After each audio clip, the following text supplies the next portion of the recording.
Have you ever read a story so cursed that it vanished as soon as it was told? I never believed in curses or urban legends, until that fateful autumn night changed everything. I'm writing this with trembling hands as if recounting a nightmare that still clings to my mind. But this isn't fiction. This is what I experienced, and if you listen closely, you might learn that some terrors never truly fade away.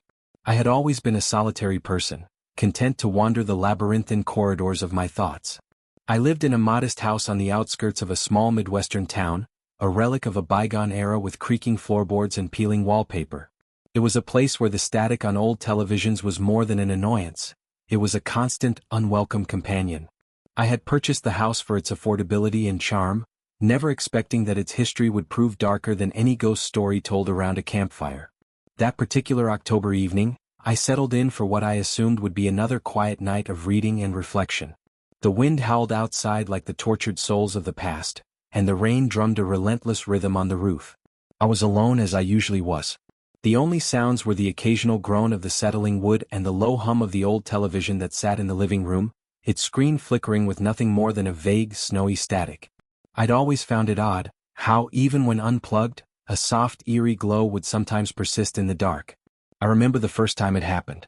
I was watching an old black and white film, the kind my grandmother used to talk about with wistful reverence. Halfway through a particularly somber scene, the screen began to distort.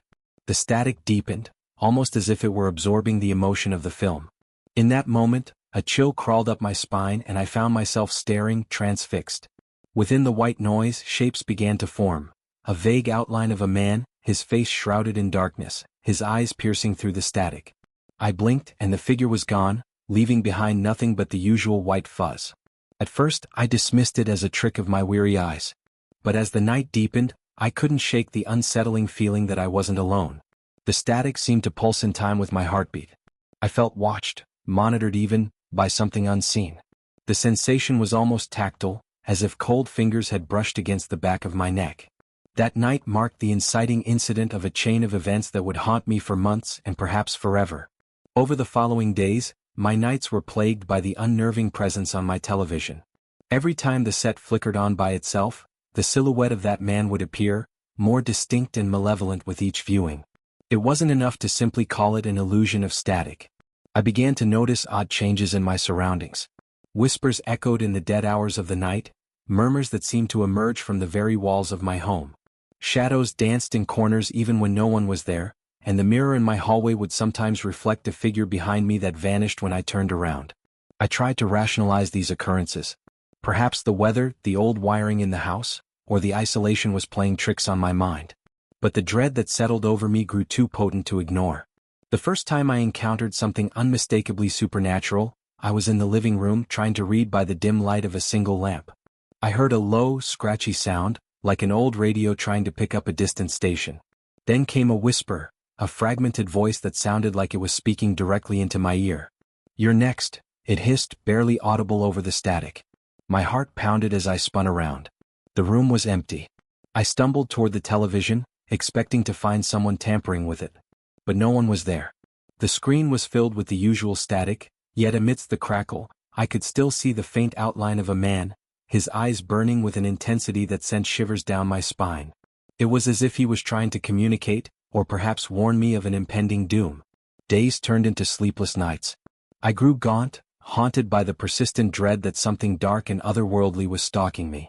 I attempted to document the phenomenon, recording the static on video, but every playback was plagued with glitches, distorted voices, flashes of movement, and the inexplicable sensation of being watched. I couldn't shake the feeling that I was being drawn into a vortex of terror, a cursed narrative that had no escape.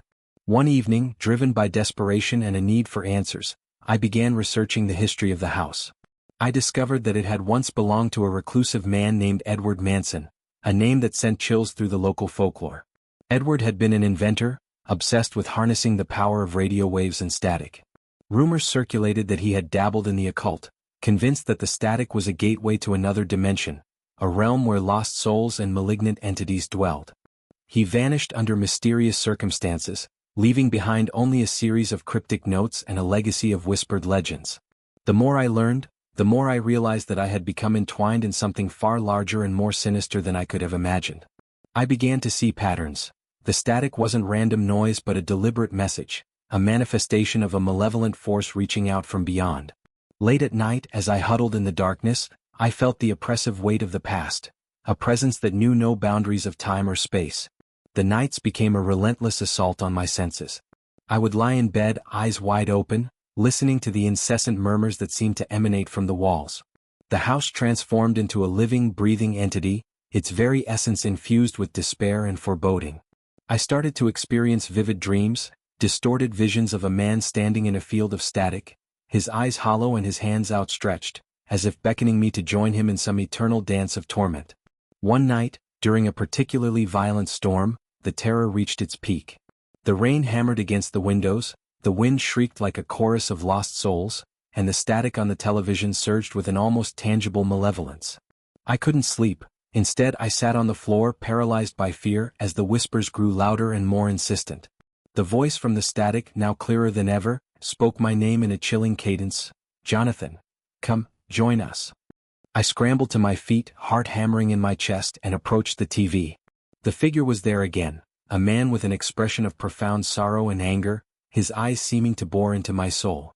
The room grew colder with each step I took toward the screen, as if I were venturing into a domain where life and death blurred. The static swirled around the figure, coalescing into a more defined form. I could see the ragged edges of a suit, the outlines of a once dignified face now twisted into a permanent snarl of despair. It was in that moment, as thunder roared and lightning illuminated the room in stark white flashes, that I realized the horrifying truth.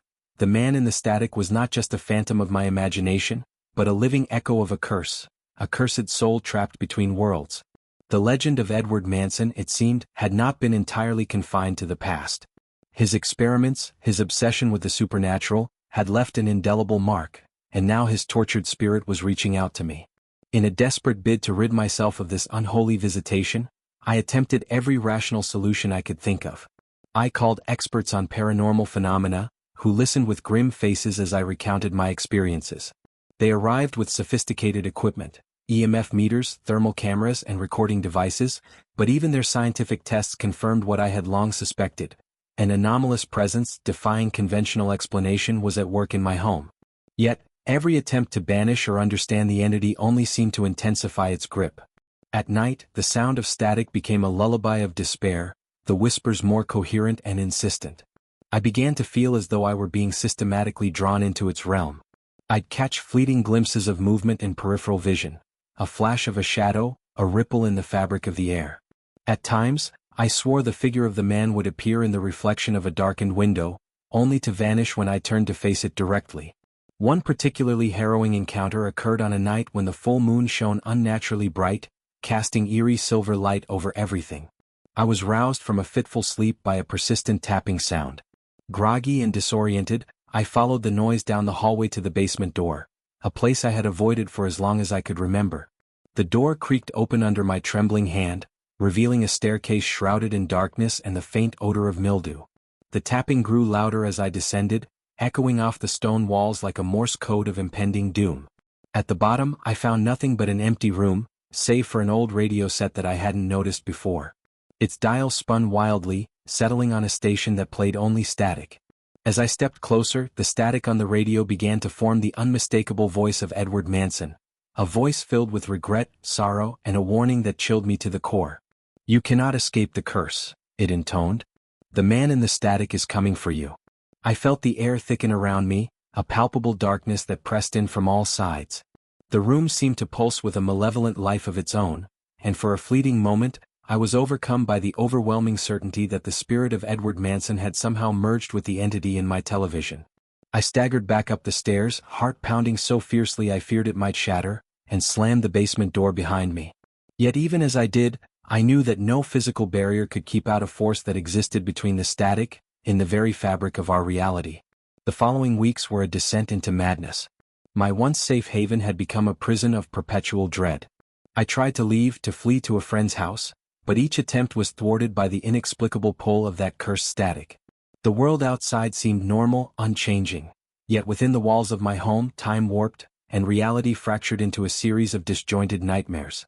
I found myself caught in an inescapable loop, each day bleeding into the next, punctuated only by the constant agonizing presence of that spectral figure. As the terror mounted, I began to question my own sanity.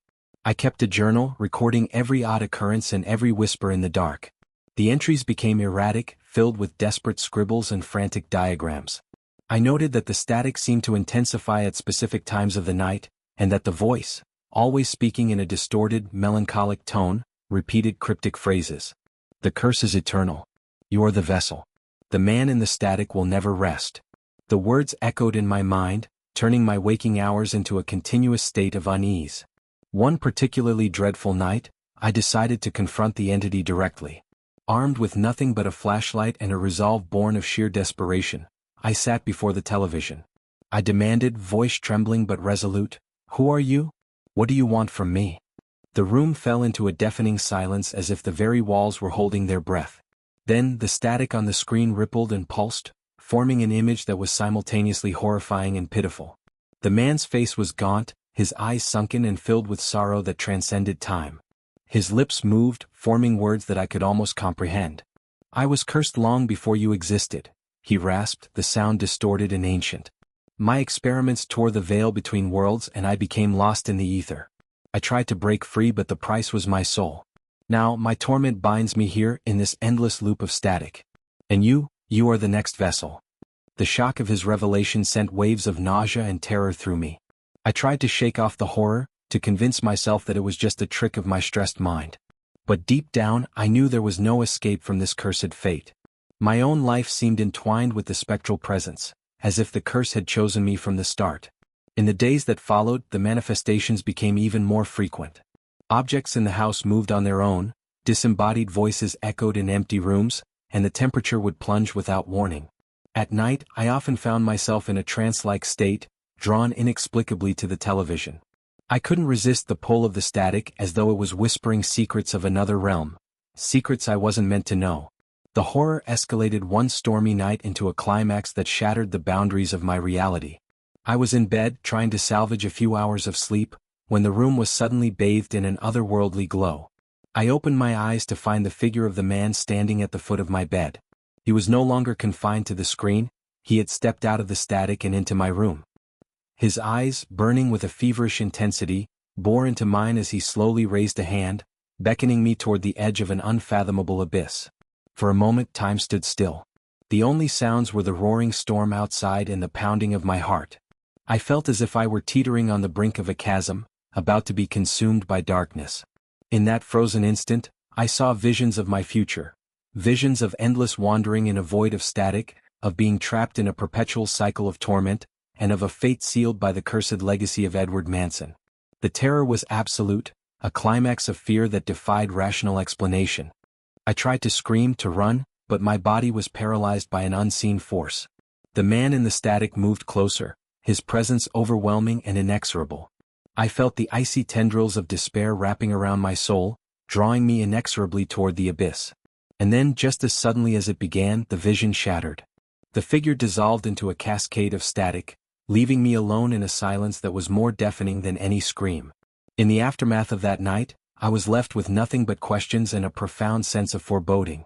The boundaries between the natural and the supernatural had blurred irreparably. I realized that the curse was not just a relic of Edward Manson's twisted experiments, it was a living, breathing entity that had latched onto my very being. My every moment was haunted by the echo of his tormented soul, a constant reminder that I was now part of a cursed lineage that I could neither escape nor fully understand. In a desperate bid to break free, I attempted every ritual and exorcism I could find, seeking solace in ancient texts and modern theories alike. None of them worked. The curse was insidious, weaving its dark tendrils into every aspect of my life. I would see the man's face in reflections, hear his voice in the rustling of leaves, and feel his presence even in the mundane act of turning on a light. The horror wasn't confined to my home, it had seeped into every corner of my existence, turning my life into a living nightmare. One particularly bitter evening, I decided to confront the final truth of my fate. I sat in the darkened living room, the only light coming from the flickering static on the television. I spoke aloud, not in anger, but in a resigned tone that betrayed my own acceptance of the inevitable. "I understand now," I whispered into the void. "I am the vessel. I carry your curse." As the words left my lips, The static seemed to shimmer with a new intensity, as if an acknowledgement of my confession.